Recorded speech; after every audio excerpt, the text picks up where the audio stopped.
So hello everybody, today I'm going to introduce you to a deck that I am building. I don't know how successful it's going to be, but I'm now at the stage where I would like to try and build themed decks. I'm not sure if this is viable because obviously I only have a fraction of the available I've got a large portion of the available cards, but I don't have many for the first set at all. But I've decided that I want to try my hand at building a thematic deck, like I used to do for the Lord of the Rings LCG, knowing full well, of course, that trading card games work differently. But that doesn't mean that I don't want to have some enjoyment and kind of go, okay, today I'm going to throw a villain deck at my opponent. And I'm going to build this villain deck. It's a villain deck because all characters with the exception of the Brooms are villains. And I started out by choosing the Brooms because the Brooms, that's kind of like my thing, and I've got, unfortunately, I only have like one broom for cost 2, and the other ones are actually quite expensive, but you can use those brooms to quite good effect together. So essentially the cost 2 broom, when you play this card, what you get to do is you get to take a card from any discard pile, and then you can shuffle it back into the relevant draw deck. The 3 broom get +2 challenge rating when they are in a place, in a location. The 5 broom, and that's quite expensive and it's also not inkable, but it quests for 2 and it has 4 and 4,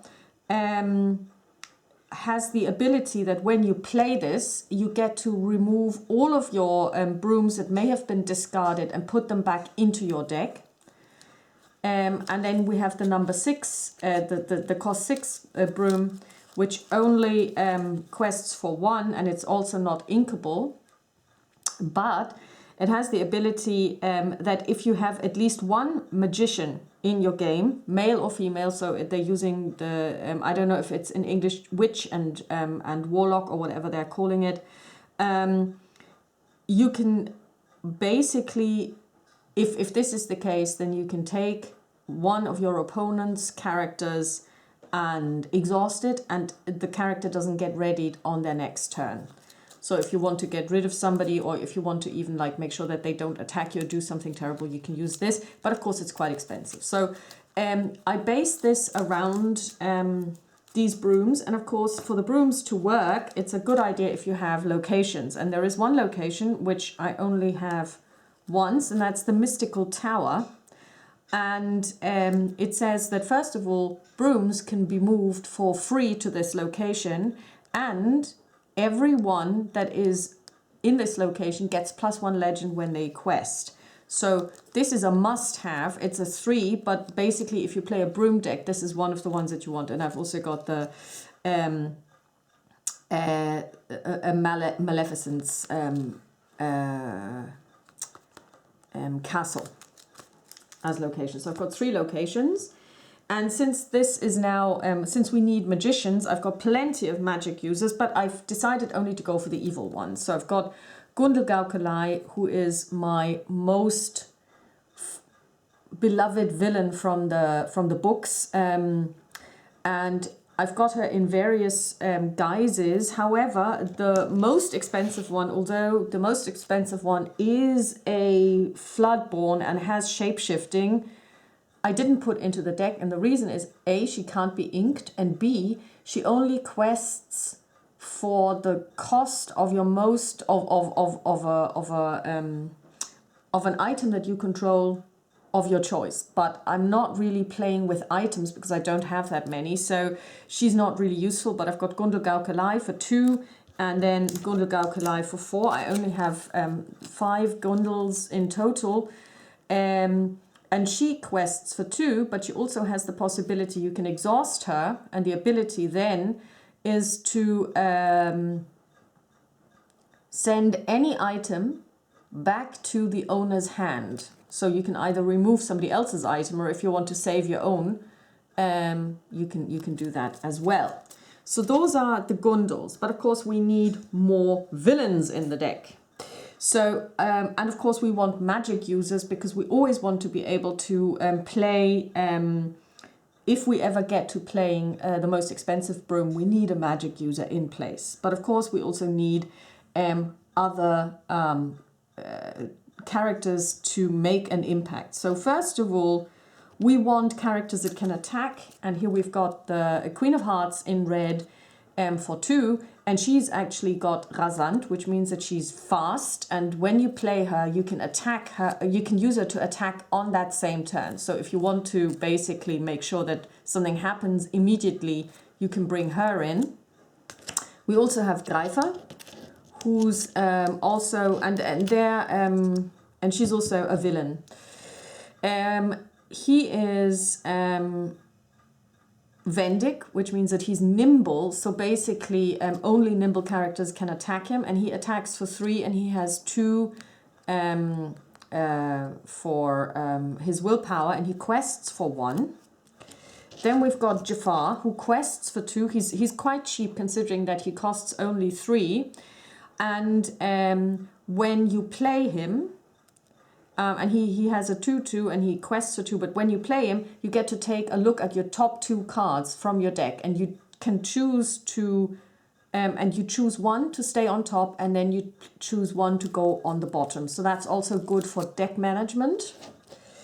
Then we've got Namari. Namari comes in for 4. She's not inkable, but she has a 3/3, and she's not really a quester. You want her to attack. But you can also send her to the graveyard, or banish her as it were, and then banish another character of your choice. So if somebody comes at you with a really bad character, you can, and if you have her in game and she's not that expensive for 4, you can actually get rid of them without even having to attack them or doing anything else.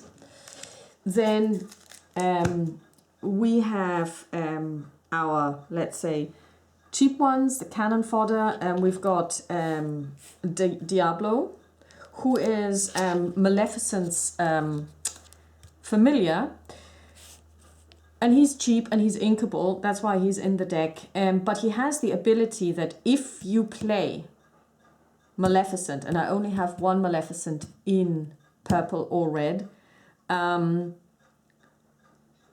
you can take a look at the top card if you want to, and then make a decision, do you want to leave it on top or put it under. You don't have to, but of course he is cheap, and he has this synergy with Maleficent, and Maleficent of course is also very cheap. She comes in at 1, she's a 1/1, but she quests for 2. She's probably one that you will bring out once, quest, and then that's it, but she's not inkable. Then we have the Queen, who's a 4/3, so she is a force to be reckoned with. First of all, she isn't so easy to get rid of, and she also she's a solid quester. She quests for 1, but you would want her to actually attack for 4/3. And we have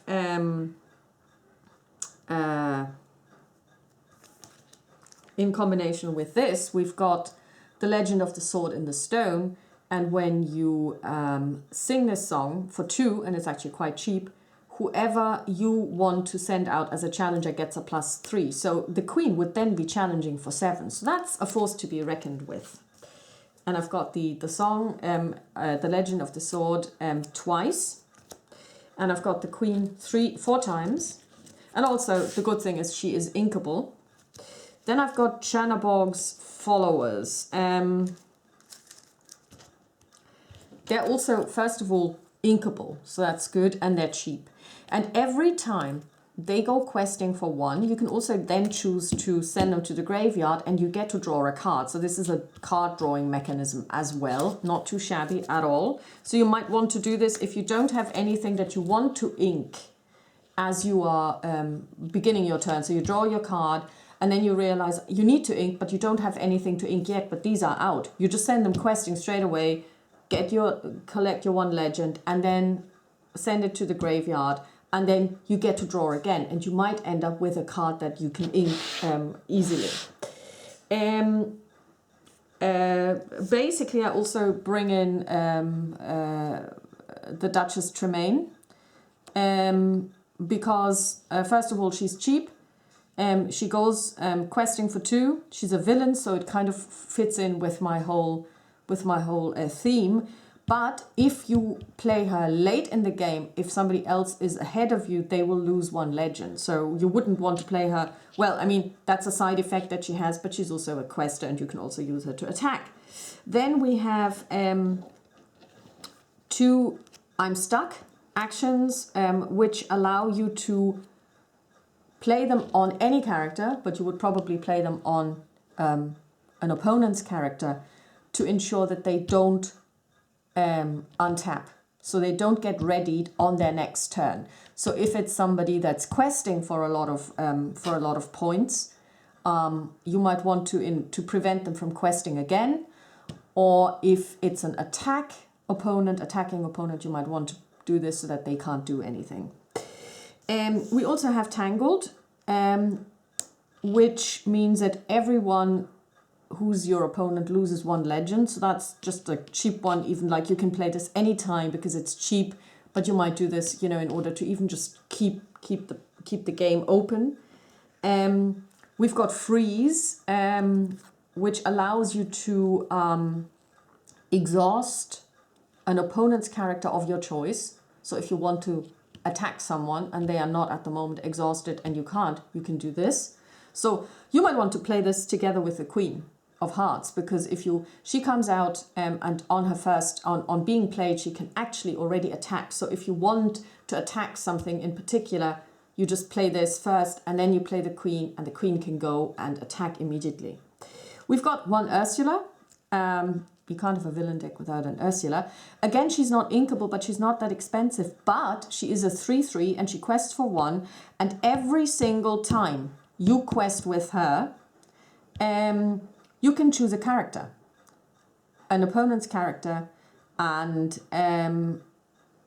that is already exhausted. That's important. And then they will not actually be readied on the next turn. You could also combine this with freezing. So very good. We've also got Maui's Fishhook. We don't have a Maui character in the deck because Maui, of course, isn't a villain, but you can also exhaust this card and pay 2 ink, which allows you to either give 1 character of your choice plus 3 attack, or 1 character of your choice becomes nimble.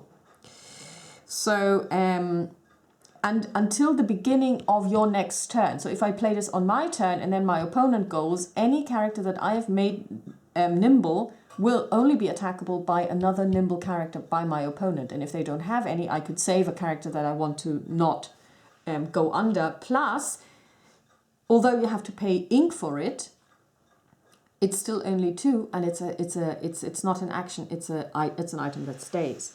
We also have a Dragon Fire twice, which allows us to take out any character that we want. We also have Scène Blank the Night. I don't know the English for it, although it's probably a song, and it's called Be Prepared.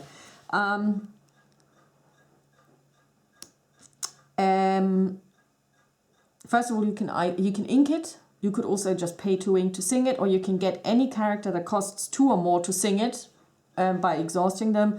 And what you do is you choose 1 of your characters and give them 2 damage, and then put 2 damage on any other character you choose. And in order to be able to pull this off, of course, we have Scroop.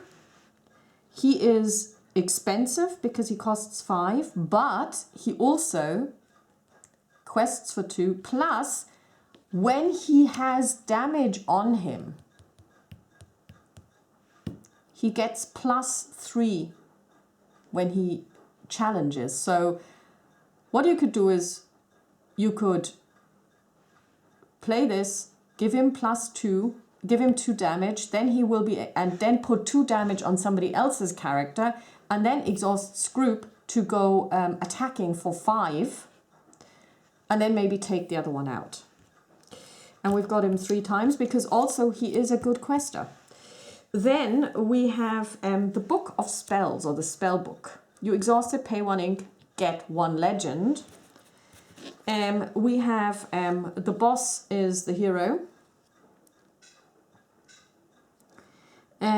It's a song, and you can take the first top 5 cards on your deck.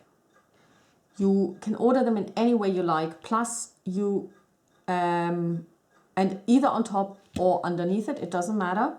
And you get 1, you collect 1 legend.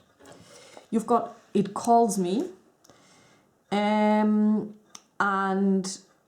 you draw 1 card when you play this, and it's very cheap, but it's also inkable, so that's cool.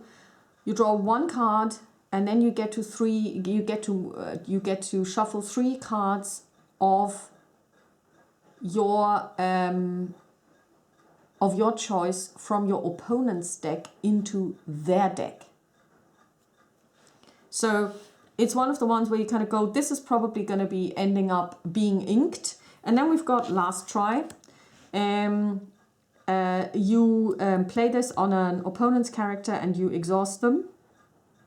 And then you have to choose one of your characters, and they get +2 to attack. So if this guy has damage on him, he attacks for 5. Then you play this, then he attacks for 7. So it's a deck that's going to be out there. It's going to try and attack. It is going to try and collect legends slowly. It's not a quick draw, but here we have the Mystical Tower, and plus with the ability to put stuff back into the deck, you can also try and hope that you, for example, hold on to this one. It is difficult to get rid of, but it also means +1 legend whenever somebody quests from this. So I don't know how viable this deck is going to be. It also depends on what kind of deck I'm going to meet. But for me, this is my first thematic deck. And of course, I'm not just somebody who wants to... Of course, I want to win. I mean, I'm not somebody who says, oh, I don't care about winning. I do.